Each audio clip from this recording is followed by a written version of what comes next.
إذا السماء انشقت وأذنت لربها وحقت وإذا الأرض مدت وألقت ما فيها وتخلت وأذنت لربها وحقت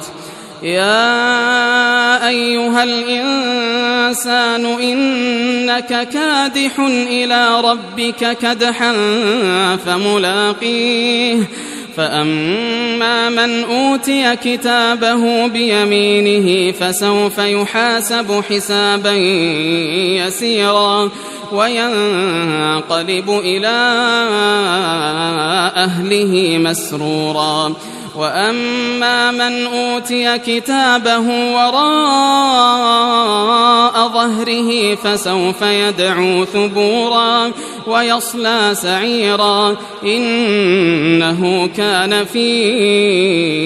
أهله مسرورا إنه ظن أن لن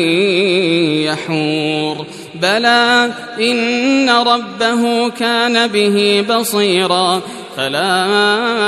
أقسم بالشفق والليل وما وسق والقمر إذا اتسق لتركبن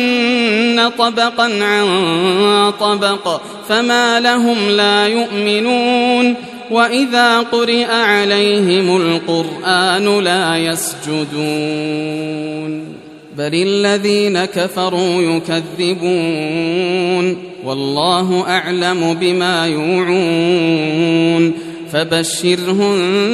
بعذاب أليم إلا الذين آمنوا وعملوا الصالحات لهم أجر غير ممنون.